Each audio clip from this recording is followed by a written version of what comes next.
करते हैं सी लैंग्वेज से कि सी लैंग्वेज होती क्या है। इसके बारे में आपको सारी चीज़ें बताऊंगा और जो मैं बताऊंगा वो 90% प्रैक्टिकल होता है और 10% थ्योरी होता है। तो मैं पहले उसको स्टार्ट करने से पहले आपको कुछ चीज़ें बता दूं। सबसे पहली बात आती है कि वेरिएबल क्या होता है। ठीक है, तो सिंपल वर्ड्स में अगर मैं बताऊं तो variable like a container where we store our data. मतलब एक वेरिएबल एक कंटेनर जैसा होता है जिसमें हम अपना डेटा स्टोर करने का काम करते हैं। जैसे आप अपने घर में भी कोई सामान लाते हैं तो किसी न किसी चीज़ में वो स्टोर हुआ रहता है। जैसे आप घी का डब्बा लेके आते हैं तो घी स्टोर हुआ रहता है उस डब्बे में। ठीक है, आप कुछ भी लेके आते हैं तो किसी न किसी चीज़ में लेके आते हैं। तो वेरिएबल भी एक कंटेनर होता है जिसमें आप अपने डेटा को स्टोर करते हैं। ठीक है, अब यहाँ बात आती है कितने टाइप के वेरिएबल्स होते हैं। ठीक है, तो लेट्स से 3 टाइप के वेरिएबल होते हैं। पहला होता है लोकल वेरिएबल, दूसरा होता है ग्लोबल वेरिएबल और तीसरा होता है आपका स्टैटिक वेरिएबल। ठीक है, तो हम बेसिकली अभी जो आज बात करने वाले हैं local variable, global variable, static variable. Static variable बहुत ज़्यादा इंपॉर्टेंट वेरिएबल होता है किसी भी लैंग्वेज में। ठीक है, तो हम इसको बहुत ज़्यादा डीप में बात करेंगे। अभी आप सिंपल वर्ड्स में ये समझने की कोशिश करें कि वेरिएबल, लोकल वेरिएबल का मतलब ये होता है ऐसा वेरिएबल जो किसी मेथड के अंदर डिक्लेयर हो। अब यहाँ पे क्वेश्चन आता है कि मेथड क्या होता है, तो वो भी हम डिस्कस करेंगे। ठीक है, तो अगर कोई वेरिएबल किसी मेथड के अंदर डिक्लेयर है तो उसका स्कोप विद इन मेथड ही रह जाता है। ऐसे वेरिएबल को हम लोग लोकल वेरिएबल कहते हैं। ठीक है, कोई वेरिएबल किसी मेथड के बाहर डिक्लेयर है। ठीक है, तो उसका scope within whole program रहता है, उसको आप कहीं पे भी एक्सेस करा सकते हैं। ये सारी चीज़ें हम डीप में पढ़ेंगे। अभी मैंने थोड़ा सा आपको ब्रीफ कर दिया है, बाकी हम आगे डिस्कस कर लेंगे। ठीक है, अब मैं प्रोग्राम से स्टार्ट करता हूँ। लेट्स से कि सबसे पहले हमारा आता है ये क्या होता है, hash include stdio dot H. Hash का मतलब क्या होता है कि आप लाइब्रेरी में जाओ, इंक्लूड करो stdio डॉट एच। ठीक है, बेसिकली इसको हेडर फाइल कहते हैं, लेकिन इसमें होता क्या है, इसमें होता है आपके लाइब्रेरी फाइल्स होती है। लाइब्रेरी फाइल्स में आपका बेसिकली होता है जैसे आगे मैं आपको पढ़ाऊंगा प्रिंट एफ, स्कैन एफ। ठीक है, तो इसकी जो कमांड है इसके अंदर लिखी हुई है। ठीक है, तो बेसिकली यही यूज़ होता है इसका मेन। ठीक है, तो आगे हम पढ़ते हैं। जैसे इंट मेन है, इंट मेन बेसिकली क्या होता है, मेन फंक्शन होता है। कोई भी काम हम इसके अंदर ही करते हैं और फंक्शन को डिक्लेयर करने का ये तरीका होता है, ये बिलोंग करता है किसी भी फंक्शन को। ठीक है, उसके बाद बात आती है कि ये curly braces start, curly braces open. देखिए कर्ली ब्रेसेस में ना हमेशा कन्फ्यूजन रहता है एज अ बिगनर। तो हमें यहाँ पे कर्ली ब्रेसेस का मतलब ये समझना है कि चीज़ यहाँ पे स्टार्ट हुई, चीज़ यहाँ पे ख़त्म हुई, तो वहाँ पे हम क्या लगाते हैं, कर्ली ब्रेसेस लगाते हैं। ठीक है, इंट मेन, मेन का मतलब होता है मेन फंक्शन। अगर आप टर्बो सी यूज़ करते हैं तो यहाँ पे वॉइड मेन करते हैं, दोनों का एक ही मतलब होता है, एक ही काम होता है। अब हम जब भी इसमें इंट इंट लिखते हैं तो हमें रिटर्न टाइप लिखने की ज़रूरत पड़ती है। इसको हम आगे डिस्कस कर लेंगे, रिटर्न टाइप क्या होता है और सारी चीज़ें। ठीक है, अगर कोई टॉपिक ऐसा होता है जो मैं बोलता हूँ आगे डिस्कस कर लेंगे और अगर आपको आगे नहीं मिलता तो आप मुझे कमेंट करके वो चीज़ पूछ सकते हैं, मैं आपको डायरेक्ट भी बता दूंगा।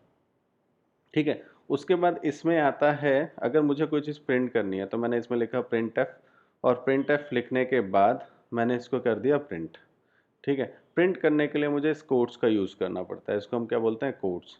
अगर मैं इसमें लिखता हूँ सुमित, ठीक है, और जैसे ही मेरा कोई टास्क खत्म हो जाता है तो हम इसको बोलते हैं टर्मिनेशन, मतलब टास्क मेरा खत्म हो गया।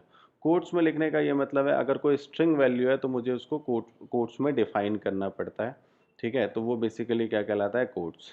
ठीक है, अब अगर मैं इसको रन कराता हूँ, अब जैसे मेरा ये, और मेरा ऑनलाइन यहाँ पे कराने का मेन मोटिव ये है, मेरे सिस्टम में है बट ऑनलाइन कराने का मेरा मेन मोटिव ये है कि अगर मान के चलिए कि आपके पास मोबाइल सिस्टम नहीं है, मोबाइल है तो आप उसमें भी एक्सेस कर सकते हो। आप मेट्रो में ट्रैवल कर रहे हो या कहीं पे भी ट्रैवल कर रहे हो तो आप ऑनलाइन भी इसको एक्सेस कर सकते हो। तो मेरा मेन मोटिव ऑनलाइन में कराने का ये है। ठीक है, अब जैसे मैं इसको एग्जीक्यूट करा के दिखाता हूँ आपको, ये मेरे पास क्या आ गया, सुमित लिखा हुआ आ गया। ठीक है, अगर मैं इससे कोट्स हटा देता हूँ, अगर मैं इसे कोट्स रिमूव कर देता हूँ तो आप देखेंगे कि ये मेरे को एरर दे देगा। एरर क्या है कि अनडिफाइंड, ये आपने कहीं डिफाइन नहीं किया हुआ है।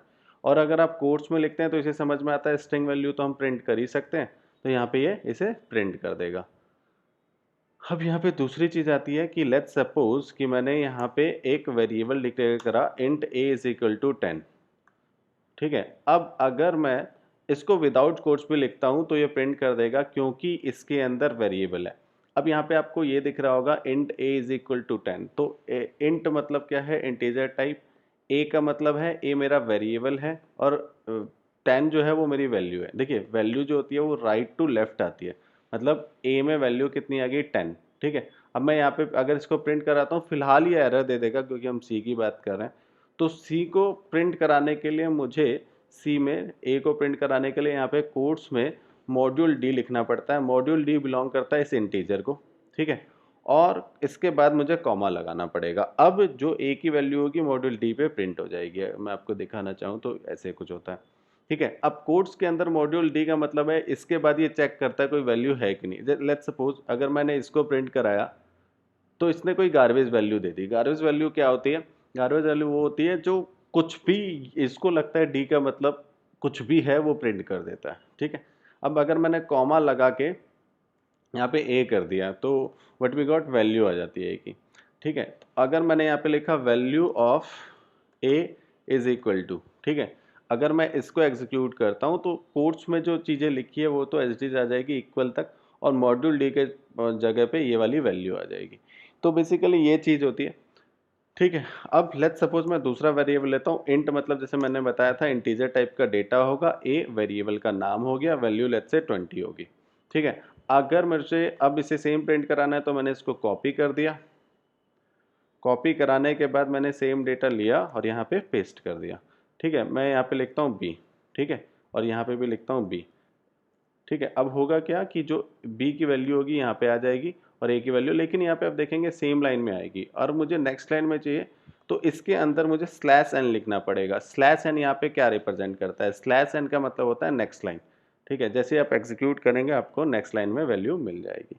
तो आई होप मैं समझा पाया हूँ कि वेरिएबल में हम डेटा लेते कैसे हैं और उसको स्टोर कैसे कराते हैं और उसको प्रिंट कैसे कराते हैं। आइए हम सीखते हैं कि अगर मुझे इसके साथ कुछ और करना हो, जैसे प्लस करना हो, माइनस करना हो, तो कैसे हो सकता है। स्कैनएफ, प्रिंटएफ का मतलब हम समझ रहे हैं कि आउटपुट को बिलोंग करता है। अब ऐसे ही एक स्कैनएफ भी होता है। स्कैनएफ से हम क्या करते हैं, यूज़र से इनपुट लेते हैं। तो उसको लेने का तरीका क्या है? यूज़र से इनपुट का क्या मतलब है कि जैसे आपने यहाँ पे 10 को प्री डिफाइन कर दिया, लेकिन मैं आपको दिखाऊंगा कि यूज़र से हम कैसे डेटा ले सकते हैं। तो यहाँ पे हम क्या कर रहे हैं, वेरिएबल डिक्लेयर कर रहे हैं। डिक्लेरेशन का क्या मतलब होता है? डिक्लेरेशन का मतलब होता है कोई चीज़ डिक्लेयर करना, ठीक है, कोई चीज़ डिक्लेयर करना। हमने ए में डिक्लेयर कर दिया। लेट्स सपोज मैं यहाँ पे क्या कर रहा हूँ, प्रिंट एफ, और अगर मुझे यूज़र से वैल्यू चाहिए तो मैं यहाँ पे क्या बोलूँगा, वैल्यू ऑफ ए, नहीं, मैं यहाँ पे बोलूँगा कुछ भी लिख सकता हूँ, एज इट इज आ जाएगा, enter value of a is equal to. उसके बाद मैं इसमें क्या कर दूंगा, टर्मिनेट कर दूंगा। उसके बाद मैं क्या करूँगा, अगर मुझे यूज़र से वैल्यू लेनी है तो मैं यहाँ पे स्कैनएफ का यूज़ करूँगा, स्कैनएफ। और स्कैनएफ के बाद मैं क्या करूँगा, यहाँ पे यूज़र से वैल्यू लेने के लिए मुझे यहाँ पे लिखना पड़ेगा module D. Module D integer को बिलोंग करता है और वैल्यू स्टोर कराने के लिए मुझे m% a लिखना पड़ता है, ठीक है। क्या लिखना पड़ता है? m%a। m%a का मतलब क्या होता है? a के एड्रेस में वैल्यू स्टोर करा दो, ठीक है। अब मुझे ऐसे ही b के लिए भी चाहिए तो मैंने सेम लाइन कॉपी कर दिया, ठीक है। सेम लाइन कॉपी करने के बाद मैंने यहाँ पे पेस्ट कर दिया, ठीक है, और यहाँ पे मैंने b कर दिया और यहाँ पे मैंने b कर दिया, ठीक है। अब जैसे ही मैं इसको एग्जीक्यूट कराता हूँ तो देखिए यहाँ से मेरे से डेटा मांग रहा है, तो मैंने लेट्स सपोज यहाँ पे 5 कर दिया। दोबारा डेटा मांगेगा, मैंने 6 कर दिया और इसने ये चीज़ मुझे शो कर दी। तो ये जो तरीका है इसको हम बोलते हैं यूज़र से वैल्यू लेना, ठीक है। मतलब स्कैनएफ में हम क्या करते हैं, ए में वैल्यू मांगते हैं और स्टोर कराने के लिए हम m% का यूज़ करते हैं, ठीक है। तो डेटा यहाँ आया और यहाँ पे यूज़ हो गया। अब अगर मुझे सेम चीज़ सम कराना है तो मैंने क्या लिखा, प्रिंटएफ, और प्रिंटएफ में मैंने क्या कर दिया, लेट्स से मैंने लिखा sum of a plus b is equal to, और सम करना है तो मैं तीसरा वेरिएबल भी ले सकता हूँ और मैं डायरेक्ट भी कर सकता हूँ ए प्लस बी। और जैसे ही मैं इसको एग्जीक्यूट करता हूँ फिर से मेरे से वैल्यू मांगेगा। मैंने वैल्यू दी थी 6, फिर मैंने वैल्यू दी थी 7, और पहले तो इसने दिखाया। और देखिए एक बहुत अच्छी चीज़ क्या है कि यहाँ पे इज इक्वल टू तक रह गया। तो जैसे मैंने आपको बताया था कि मुझे अगर कोई चीज़ प्रिंट कराना है तो मॉड्यूल डी लिखना पड़ेगा। तो जैसे मैंने डी लिखा, अब मुझे ये सम देगा। लेट्स सपोज 6 ले लिया, मैंने 7 ले लिया और ये सम आ गया। अब यहाँ पे ये नेक्स्ट लाइन में क्यों नहीं आया, क्योंकि मैंने यहाँ पे स्लैश एन नहीं लिखा था। जैसे मैं इसको एग्जीक्यूट करता हूँ, यहाँ पे 4 आ गया, यहाँ पे 5 आ गया और हेयर वी गो 9। तो ये था इसमें, तो इतना